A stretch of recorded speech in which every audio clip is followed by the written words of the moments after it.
Est-ce que c'est bon? Aujourd'hui, nous allons donner la parole encore aux jeunes. Hier, nous avons parlé à une adolescente de 13 ans qui nous a donné beaucoup de conseils en tant qu'enfant. Elle a donné les conseils aux parents pour aider les enfants. Elle a dit que les parents doivent nous aider parce que Internet nous propose des choses un peu compliquées. Donc, aidez-nous à gérer parce que les enfants aiment cela. Les enfants, ça donne. Mais les parents doivent nous aider à mieux gérer en étant à côté de nous, en partageant ce que eux, ils aiment voir, en partageant la journée avec eux pour que le parent puisse s'imprégner de leur réalité. Et en ce moment-là, le parent sait ce que l'enfant aime, le parent l'accompagne, l'enfant est plus avec le parent aussi au même moment. Donc, elle nous a donné ces conseils, vraiment des conseils terribles, des conseils vraiment fondamentaux. Vous pouvez rentrer voir le direct d'hier, une adolescente parle. Donc, vous pouvez revoir le direct d'hier et vous allez comprendre de quoi je parle. Pour le moment, je profite d'abord de vous dire que je suis très heureuse de vos partages. Je suis très heureuse parce que vous êtes toujours présents, vous partagez les vidéos, vous partagez les lives, vous êtes toujours là à m'écouter. Je vous dis merci. Et sans vous, je ne suis je suis rien. D'accord? Donc, je vous dis déjà merci, merci et merci. Continuons à partager, continuons à liker, abonnons-nous. Abonnez-vous sur cette page Coach Conjugal. Pourquoi cette page Coach Conjugal? C'est l'accompagnement des couples et familles. Pour avoir une famille d'or, un couple en or, nous avons à votre disposition trois axes dans notre programme. Le premier axe, c'est l'axe spirituel où nous faisons autant pour moi des pèlerinages, des retraites, des recollections. Déjà, le prochain pèlerinage est en mai à Medjugorje. Il y a encore quelques places seulement parce que c'est déjà calé. Et le deuxième acte, c'est la didactique du couple. Dans la didactique du couple, nous faisons le scanner du couple. Ce qui va bien, ce qui a amélioré, selon vos désirs, selon vos perspectives, selon votre canevas. Et nous avons aussi des voyages romantiques en couple, en personne seule, des personnes qui veulent changer d'air, des personnes qui veulent changer de cadre, des personnes qui veulent se redécouvrir. Nous faisons cela pour vous. Nous avons aussi l'aspect économique. Nous portons les couples parce que chacun a la capacité de faire quelque chose. Chacun a la capacité de créer parce que chacun a le don qu'il a.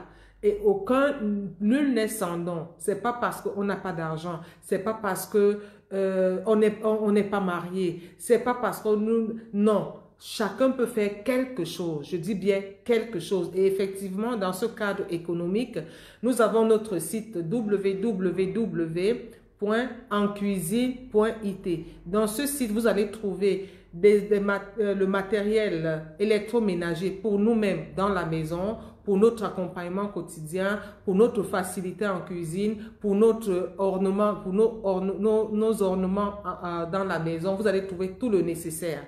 Vous allez trouver le nécessaire pour maigrir.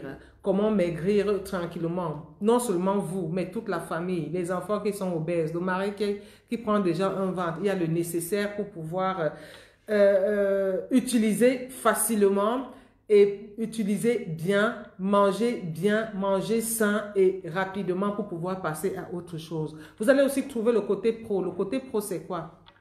C'est le côté business.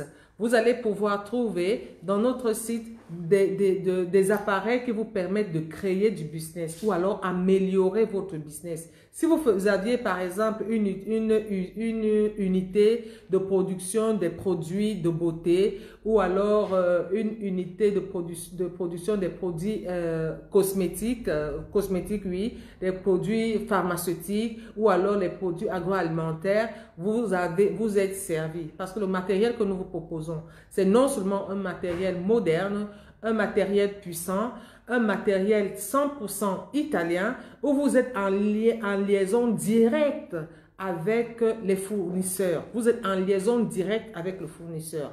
Bonsoir Philippe César. Si la langue vous fait barrière, eh bien, je suis là, je suis votre pont. Je vais parler en lieu et place de votre personne. Vous pouvez venir sur place. Vous pouvez venir sur place, je vais vous accompagner, nous allons tâter le terrain. Vous-même, vous allez voir, vous allez chercher, vous allez trouver le produit, le matériel cousu sur mesure. Je dis bien cousu sur mesure. Et c'est sûr que vous allez retrouver l'idéal de votre business que vous voulez proposer. OK? Donc, le matériel, il est là, il est en pause, il n'y a pas de problème. Je suis là pour les barrières de langue ou bien les difficultés que vous pouvez avoir pour accéder à visiter ce matériel. Est-ce que c'est bon? Est-ce Philippe César, est-ce que tu as partagé? Merci d'être là. Merci d'être là. Aujourd'hui, nous allons voir, nous allons parler avec un jeune. Hier, nous avons parlé avec une adolescente. Aujourd'hui, c'est avec un adolescent, entre guillemets, adulte. Il a 18 ans. Il a eu 18 ans en septembre. Donc, étant donné que c'est un adepte de la high-tech, c'est un jeune comme tous les autres, pas qu'il maîtrise, mais il flirte beaucoup avec le high-tech. Il va nous partager les expériences qu'il partage avec ses amis, le vécu qu'il a. Nous allons voir comment est-ce que les enfants sont exposés à la nature, sont abandonnés, entre guillemets, dans ce monde virtuel. D'accord? Donc, nous allons donner la parole à Monsieur Claude Mathieu. Claude Mathieu, il est là. Je dis bonsoir, Monsieur Claude Mathieu. Bonsoir, madame. Bonsoir, madame. Voilà.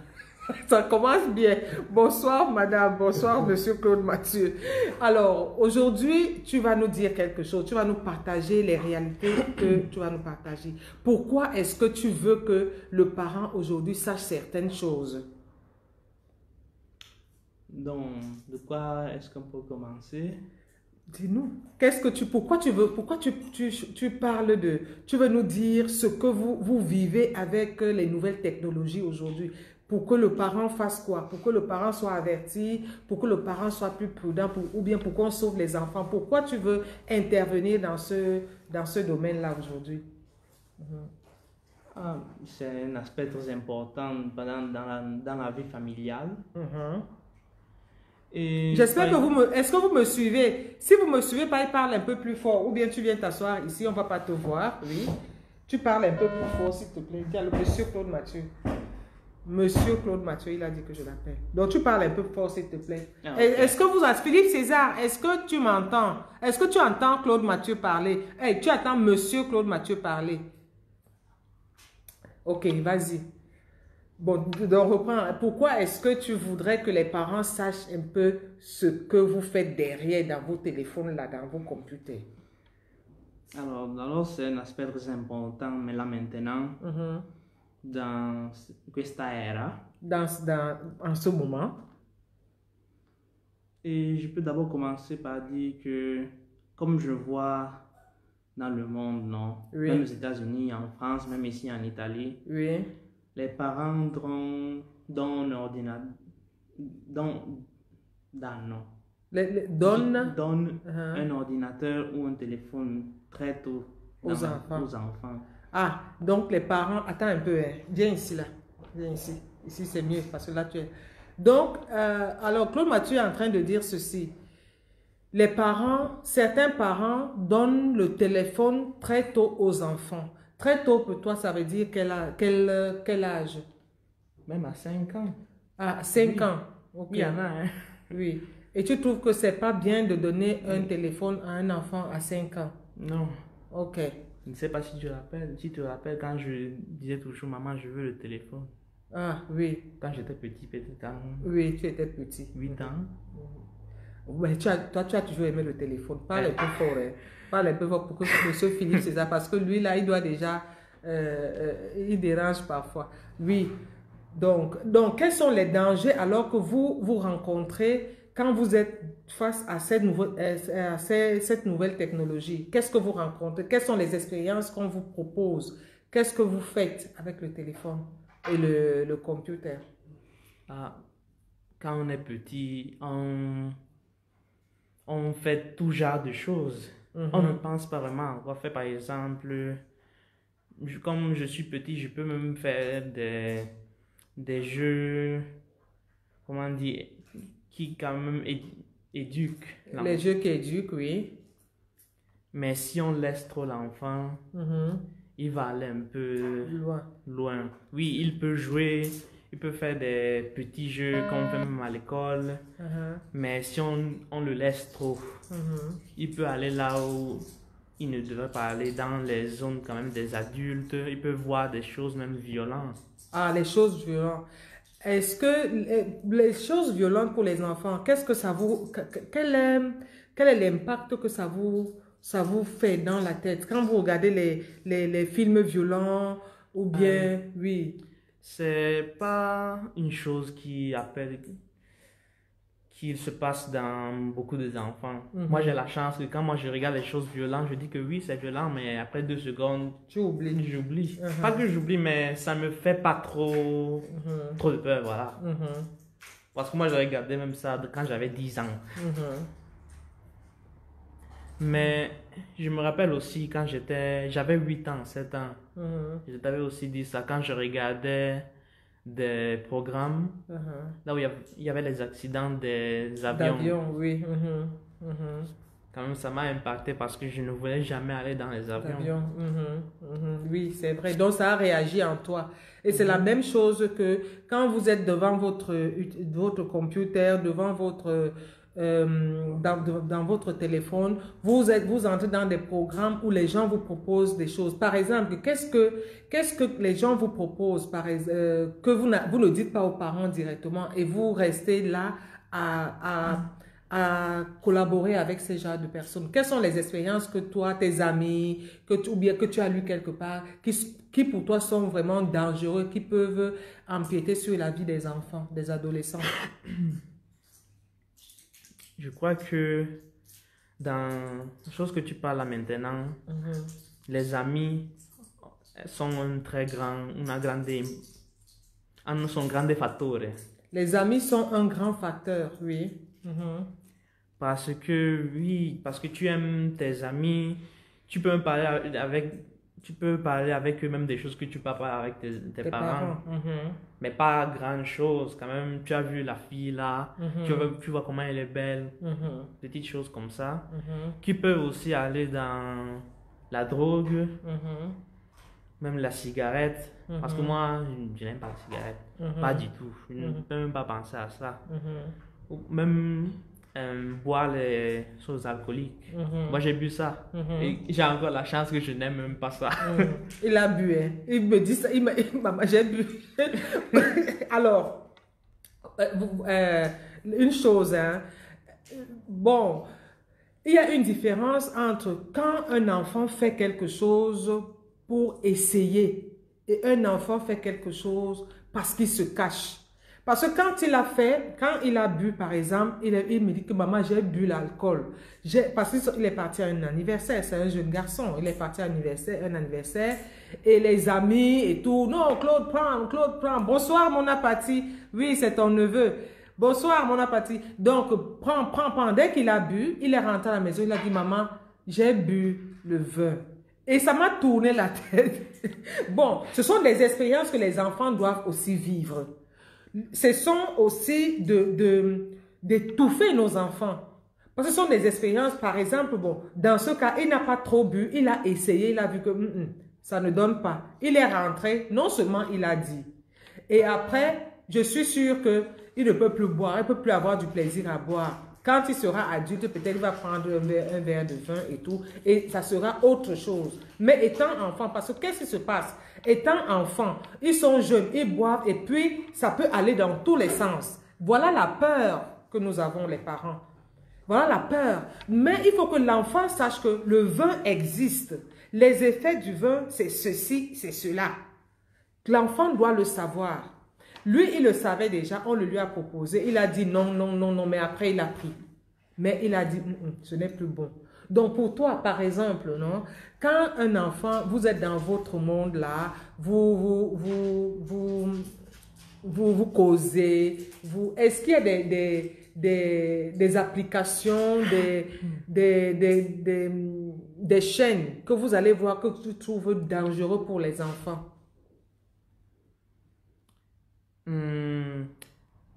Et précisément? Précisément, par exemple, les gens avec qui vous causez, il y a comment on appelle ça? Des personnes qui vous proposent des choses, par exemple, non? Tu peux être comme ça, quelqu'un commence à te causer avec toi, comment tu vas, et ceci. Et quelles sont, par exemple, quelles sont ces chaînes-là? Oui. Ça peut être partout, même WhatsApp, Instagram, même beaucoup de services sociaux. Parce que dans ces services sociaux, tu peux parler avec tes parents, tes amis, tu peux découvrir même beaucoup de choses. Mais il faut quand même savoir que dans tout cela, il y a aussi des mauvaises choses. Comme par exemple, pour toi, qu'est-ce que tes amis, par exemple, t'ont raconté? Qu'est-ce qu'ils t'ont dit que quelqu'un a vécu? Qu'est-ce qu'un ami a reçu comme proposition, par exemple? J'ai eu encore la chance de ne pas vivre d'avoir beaucoup de problèmes dans les services sociaux, mais j'ai lu beaucoup d'histoires. Par exemple, aux États-Unis, il y avait un garçon qui avait 2 amis, et ces 2 amis-là avaient proposé à ce garçon d'aller droguer une fille et après la tuer. Pas la tuer, utiliser. La violer. Oui. Et quand même, le garçon aussi a eu le courage de dire non. Et après, il allait parler avec cette fille-là et l'a sauvée. Et il a vu que quand même, ces 2 amis, fallait pas la peine les avoir. Donc, il faut aussi faire attention aux amis que tu te fais. Par exemple, tu peux être avec tes amis pendant que tu es très jeune. Il peut être même une amitié qui passe pendant beaucoup d'années. Mais après, dans un certain moment, il faut quand même voir comment ces amis sont, comment sont leurs comportements. Le comportement, comment ces amis se comportent. Il y a aussi des petites choses qui peuvent changer. Par exemple, j'avais un ami quand on était à l'élémentaire. À l'école primaire. Il était une personne qui étudiait. Il parlait avec beaucoup de gens. Non, il est encore comme ça. Le problème, c'est que maintenant, il utilise la drogue. Là. Il est un peu violent avec ses parents. Et voilà, comme ça. Et ce genre d'amis, il ne faut pas avoir. Parce qu'il va seulement détruire ta vie dans le futur. Donc le choix des amis. Alors, il parle ici il parle du choix des amis. Tu peux être avec ton ami et quand tu commences à faire certaines pratiques, il faut t'éloigner de ces amis-là. Alors, il y a quelqu'un qui demande, il y a Baemi Bazov qui demande ici, qui dit ici, j'ai appris qu'il y a des gens qui incitent au suicide. Oui. Ça, ce n'est pas trop facile à dire. Comment c'est pas trop facile à dire? C'est pour... Oui, dis. Je crois qu'il peut penser à 2 choses quand il y a le suicide. Toujours les amis. Même, il y a aussi d'autres maintenant que je pense. Toujours les amis, parce qu'il y a beaucoup de jeux. Voilà. Oui, il y a les jeux. Qui sont un peu trop... Comment on dit provocatifs? Pas provocatifs. Qui incite. Oser. Oui, qui t'incite. Par exemple, tu prends le couteau, tu fais des petites blessures sur ta peau. Après ça escalade. Ça, comment dire, ces actions quand même augmentent de... Donc on t'incite à aller de l'avant, à faire plus. Et ça arrive justement au suicide. Oui. Ils peuvent aussi avoir les parents. Les parents, oui. Parce que pas que tes parents te disent que tu dois aller mourir. Il y a aussi les parents là, non? Mais quand tu vois que tes parents sont un peu trop laxistes. Laxistes. Ils sont pas durs comme moi là. Voilà. Que tu joues derrière là en train de fouiller. Voilà. Donc c'est bon quand je fouille, n'est-ce pas? Hein? C'est bon quand je suis derrière. Peut-être. Peut-être. Voilà. C'est déjà bon. Oui, donc les parents ne doivent pas être laxistes. Parce que les enfants aussi regardent les autres. Ils disent que regarde comment le parent là aime son fils, ma mère, mon père me laisse comme ça. Il me n'aime. Non, Miyama, non, il ne m'aime pas. Alors, attends un peu, pardon. Vous voyez le paradoxe? Est-ce que vous comprenez le paradoxe?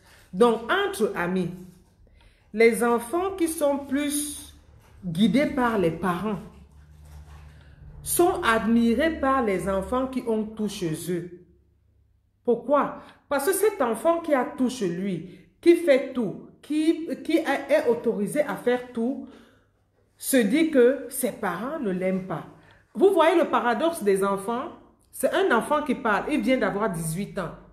Il vient d'avoir 18 ans.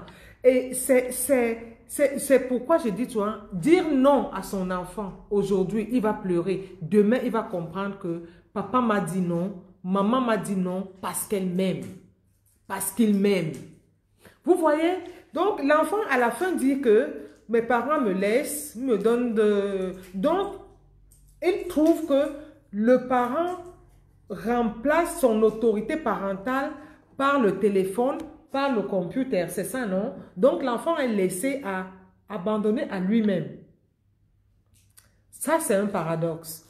Parce que nous croyons souvent que aimer son enfant, c'est la seconder, hein? C'est lui donner tout ce dont il a besoin, ne jamais être à côté de lui, ne pas lui apprendre à travailler, ne pas le laisser faire ce qu'il veut, le libertinage. Or, l'enfant sait que si je suis sous l'autorité parentale, ça veut dire que papa et maman m'aiment. Même s'ils boudent, même s'ils t'insultent, même s'ils se fâchent, il le sait. C'est ça, non? Oui. Tu fais souvent la tête comme ça. Oui. Alors, tes amis, avec tes amis, quelles sont les expériences que, par exemple, un de tes amis t'a partagé que tu as trouvé dangereux? L'année dernière, je ne veux pas dire de nom. Hein. Non, ne dis pas le nom, pardon. Ne dis pas le nom. Même si c'est toi là, ne dis pas. J'ai des amis très proches qui utilisent, pas même la cigarette, mais des drogues légères. Ils me disent que si tu veux, tu peux essayer. Mais quand même, comme mes parents, comme quelqu'un maintenant. Quelqu'un comme moi là, oui. Comme moi là, un terroriste. Ils disent que c'est pas quand même bon. On voit aussi dans la télé ce qui se passe quand tu utilises les drogues légères. Même si c'est drogue légère, ça a un effet lent. Oui, lent. Tu ne vois pas ça maintenant. Dans le futur, ça va te faire du mal. Parce que c'est là que tu commences. J'ai dit non. Ils m'ont aussi dit que comme nous, on ne peut pas faire ça dans notre maison, comme tu as un jardin, tu peux aussi faire ça dans ta maison. Pour nous. Je dis que... Donc, vous voyez un peu les causeries entre enfants. Quand on commence à utiliser un peu comme ça. Oui. Vous voyez un peu le monde des enfants. Le monde des enfants. Et alors, je veux que tu me partages quelque chose. Ici à la maison, par exemple, les thèmes que nous faisons les samedis, hein? Les thèmes là, le partage. Toi, tu parles de ceci aujourd'hui, moi, je parle de cela de samedi prochain, l'autre parle de l'autre samedi prochain et tout. Quel impact cela a dans votre croissance? Oui, ça nous aide dans notre vie. Ce sont des choses que je crois que tout le monde doit connaître. C'est aussi important que dans un de ces thèmes, je vois que la figure du parent est très importante dans chaque enfant. Mais j'ai aussi appris une chose, que tous les enfants doivent avoir des parents, mais pas tous les parents doivent avoir des enfants. Hey! Attends, pardon, allons doucement, doucement. Tous les parents doivent avoir... Non, tous les enfants doivent avoir les des parents. Mais pas tous les parents doivent avoir des enfants. Attends, j'écris. Hein. Attends, parce qu'il faut que je comprenne ça très bien. Tous les enfants doivent avoir les parents. Mais tous les parents.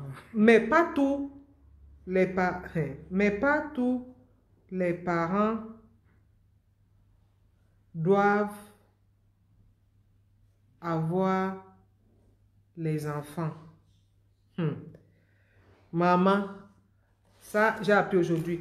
Tous les enfants doivent avoir les parents. Ça c'est à développer ça. Mais pas tous les parents doivent avoir les enfants. Merci. Merci. Alors, ça veut dire quoi? Ça veut tout simplement dire que c'est pas parce que tu n'as pas des enfants légitimes que tu ne dois pas avoir d'autres enfants, ou bien comment? Ou bien tous les enfants, un parent n'est pas parent seulement pour un enfant, un parent est parent avec tous les enfants. Alors? Oui, vraiment, explique. Explique, pardon. Je vois que les enfants ne doivent jamais être seuls. Ah, les enfants ne doivent jamais être seuls. Parce que sans une figure parentale, ils peuvent être tout le quoi. Ils peuvent même entrer dans le monde de la prostitution, le monde de la criminalité, sans une guide quand même. Comme ils sont finis. Donc, mais qui peut être parent selon toi? Ah, ça c'est un peu difficile parce que moi, maintenant, je ne crois pas que je serais un bon parent, voilà. Ah, toi, tu ne seras pas un bon parent? Je crois. Tu crois que tu ne seras pas un bon parent? Pourquoi?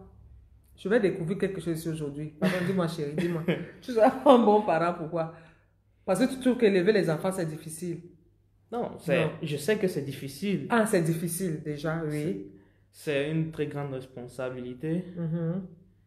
Et je trouve que, déjà, en me connaissant mon comportement, comment je me comporte aussi avec de certaines personnes.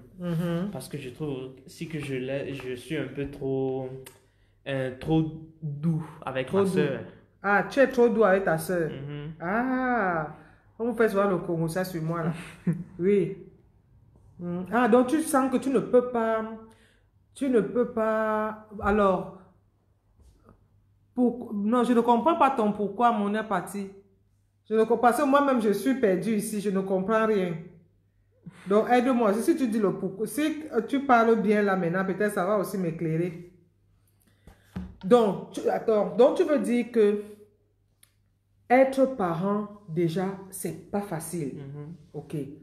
Pour être parent, il faut être dur.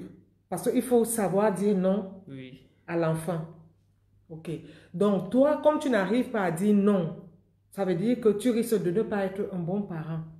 Ok. Mais, et l'autre côté, tu as dit tous les parents doivent avoir les... C'est pas... Mais, pas tous les parents doivent avoir les enfants. Oui. Tous les enfants, tous les parents ne doivent pas avoir... Attends, pourquoi il ne peut pas être un bon parent? Il dit que parce qu'il est trop doux. Parce que élever les enfants, c'est difficile. Il ne peut pas tenir dur pour dire non. Il ne peut pas être comme moi, quoi. Que je dis d'abord non et puis après je réfléchis après. Donc, il dit qu'il est trop doux avec sa soeur. Donc, il sent qu'il ne peut pas il ne peut pas tenir le coup avec les enfants. Mais selon toi maintenant, le parent, toi, quel est ton modèle de parent? Pour moi, un parent, il y a beaucoup déjà de parents, mais je trouve qu'un bon parent doit avoir des valeurs spécifiques. Un bon parent doit avoir les valeurs spécifiques. Explique. Le français, là, tout ça va parler ça ici aujourd'hui.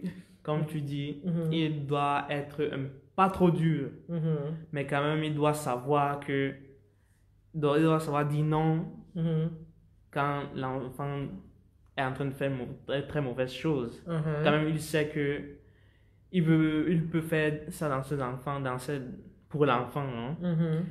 Mais ce n'est pas le moment. Ou par exemple, cette chose-ci que l'enfant veut avoir, il doit apprendre à le mériter. Ah, mériter. Mais quand nous les parents, par exemple, non, quand vous nous demandez des choses, ou bien on vous dit, on vous apprend par exemple à travailler, ou alors on vous punit, vous fâchez et vous dites que non, vous n'êtes pas de bons parents, vous vous fâchez. Et alors, qu'est-ce que le parent doit faire, selon toi?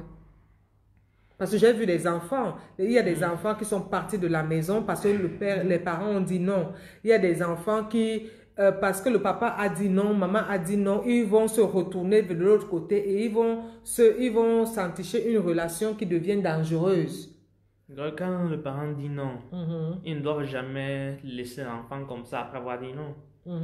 Il doit quand même expliquer à l'enfant pourquoi il a dit non. Comme ça que l'enfant aussi comprend la situation.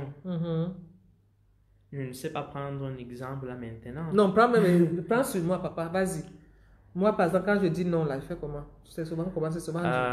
Dis-moi un peu. Ah, je ne sais pas. Moi, je dis toujours non, non. Mais ça, au moins, tu le sais, non?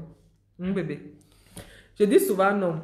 Non, mais attends, c'est vraiment, c'est bien, hein, c'est vraiment compliqué parce que il y a la journaliste n'est pas là.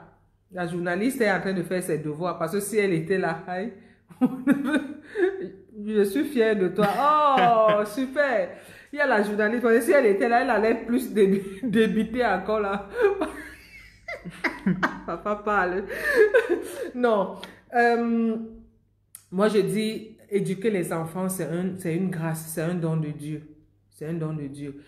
Parce que les enfants, quand ils sont dans leur chambre, alors, quand tu es dans ta chambre, je te pose la question, hein, quand tu es dans ta chambre, tu as ton cahier dans ta chambre, tu as ton livre dans ta chambre, tu as ton téléphone dans ta chambre, tu as ton ordinateur dans ta chambre.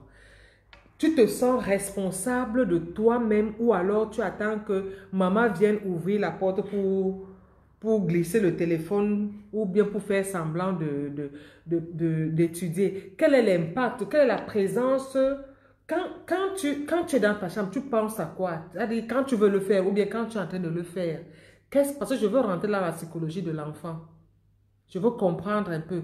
Est-ce que dis-moi un peu. Je crois que certaines fois, l'enfant ne pense même pas à ça.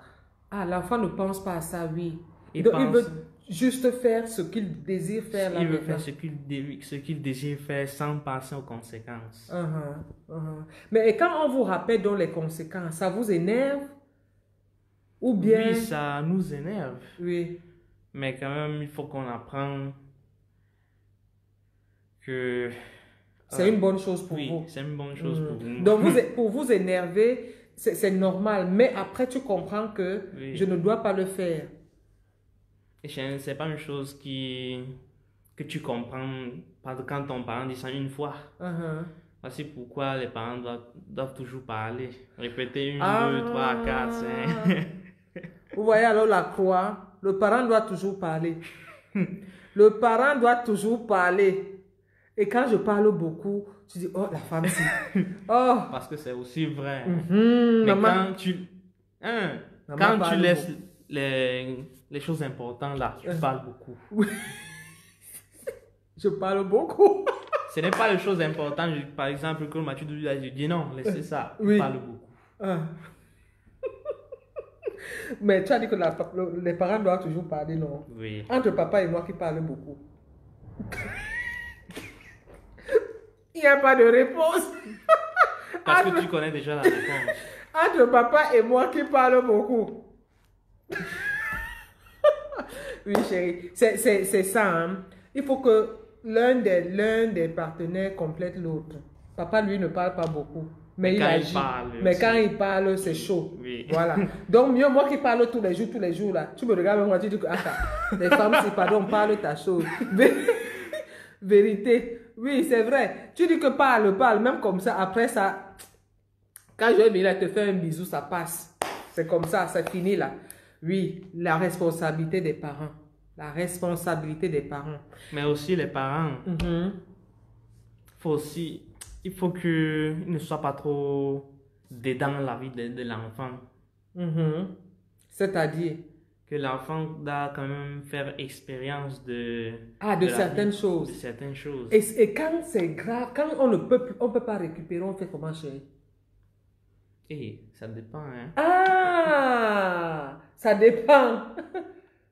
Oui, parce qu'en réalité, quand on dit non, tu vois, on dit, bon, alors, je prends un exemple. Ce samedi, tu es sorti. Dimanche, tu es sorti. Samedi prochain, tu sors. Vendredi prochain, tu sors. Ainsi de suite, quand tu multiplies les sorties, ok? Maintenant, à force de trop... nous avons déjà fait combien de temps? 40 minutes. À force de trop sortir comme ça, tu changes de caractère parce que ça arrive, non? Tu changes de caractère et peut-être tu fais autre chose encore grave. Et alors, tu réussis, non, les gens réussissent à te manipuler et tu récoltes quelque chose de grave. Comment on fait pour récupérer ça? Comment on fait pour récupérer? C'est dur.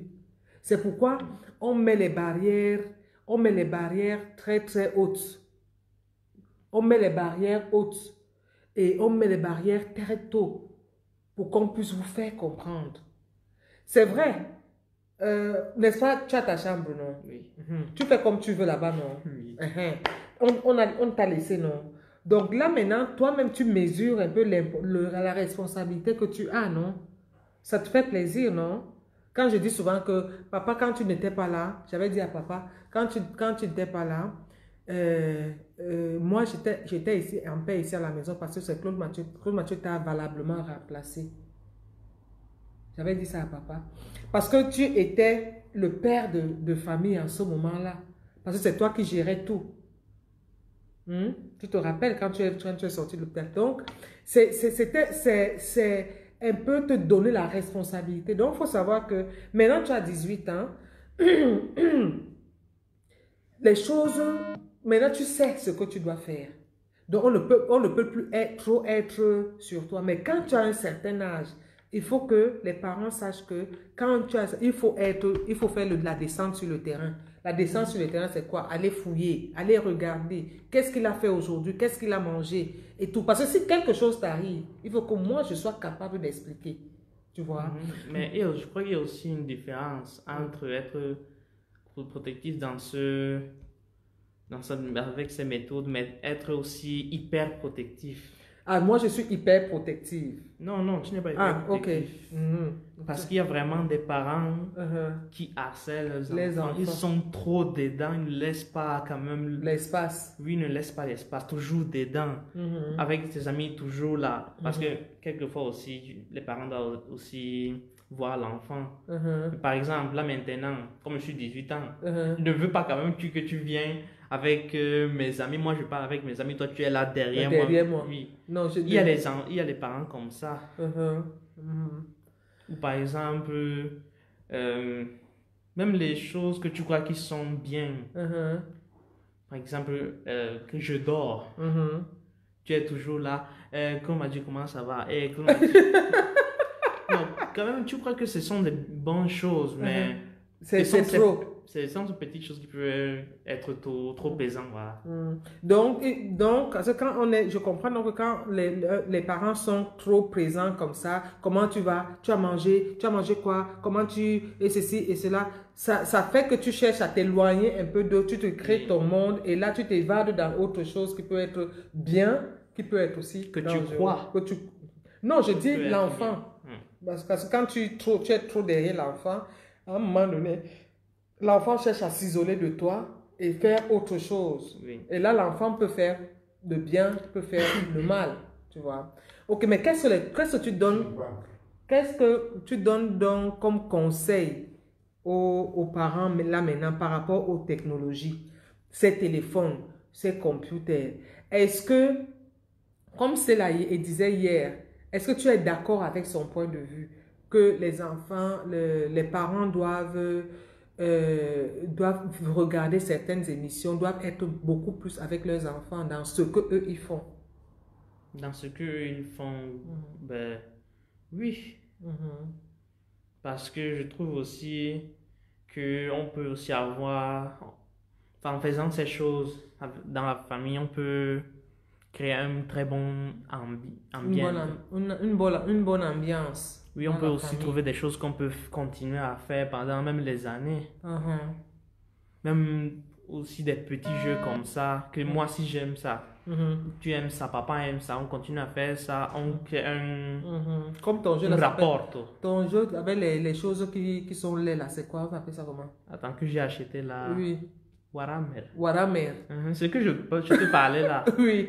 Avant, c'est ça. Waramer. Donc, Et je dois encore le faire ça. Oui. On doit m'apprendre à jouer au Waramer. Waramer, c'est ça? Warhammer, même si c'est en anglais. Warhammer. 40K. Donc, ok. Alors, voilà un peu ce que nous avons voulu partager avec vous ce soir. Ça a été un plaisir. Merci beaucoup, Monsieur Claude Mathieu. De rien, madame. Mais de rien, madame. Merci. Et ça a été un plaisir. J'aurais vraiment beaucoup de plaisir à partager de temps en temps, de donner la parole aux adolescents, aux adultes de 18 ans, parce que ça nous ouvre aussi, parce que là maintenant, moi, je viens d'apprendre une chose, tous les enfants doivent avoir les parents, mais pas tous les parents doivent avoir les enfants.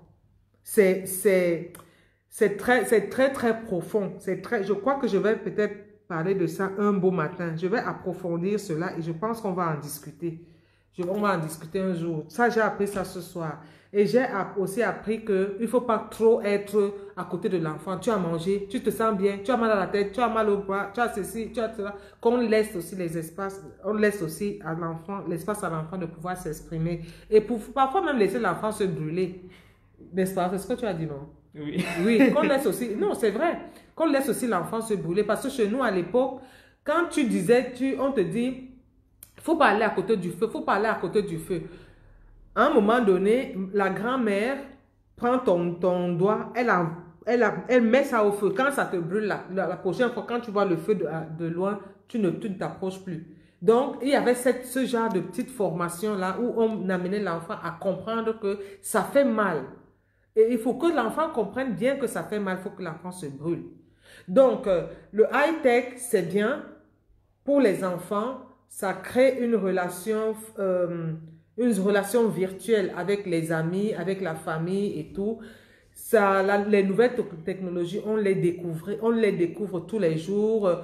C'est une source d'information, c'est une source de formation et tout. Mais c'est aussi dangereux. Et c'est dans cette dangerosité. Oui. C'est dans cette dangerosité que nous invitons les enfants à parler de ça, à dire ce qu'on doit faire, ce qu'eux ils proposent, ce qu'ils aimeraient. Ça fait que ça limite un peu, ça les responsabilise encore plus. Parce que quand ils ont leur téléphone, c'est leur téléphone. Ils n'ont qu'à voir ce qu'ils veulent voir et puis après ils surprennent, tu ne sauras jamais. Donc, responsabiliser aussi les enfants, causer avec les enfants. L'invité d'hier disait qu'on partage le quotidien avec les enfants. Parents envahisseurs, parents qui achètent l'amour des enfants en offrant tout et n'importe quoi, en faisant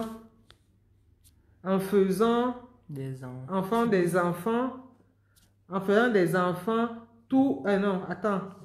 enfants rois. Mon neveu, que penses-tu de ces parents? Que les parents qui donnent tout aux enfants, ils pensent que quand tu donnes tout aux enfants, non. C'est une très mauvaise chose à faire, hein? Parce qu'il y a beaucoup de réactions. Il y a aussi beaucoup de genres d'enfants. Il y a des gens d'enfants qui disent que regarde ce que mes parents me font et moi je suis mes parents même si je crois que ça c'est pas amour. Il y a aussi d'autres qui disent que oui, mes parents me donnent tout pour qu'ils ne soient pas avec moi. Ah! Mon apati, ouvre les yeux, les oreilles. Certains enfants disent que mes parents me donnent tout pour qu'ils ne soient pas avec moi.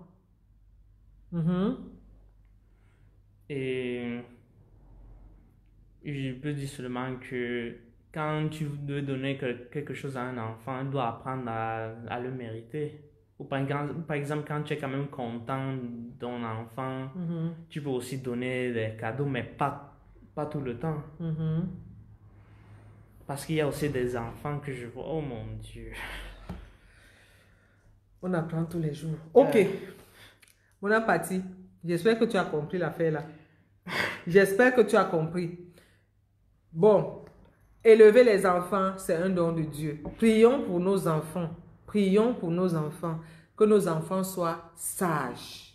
Que nos enfants soient sages. Et que les enfants sauvent le monde. Parce qu'un enfant, vous voyez ce qui se passe aujourd'hui.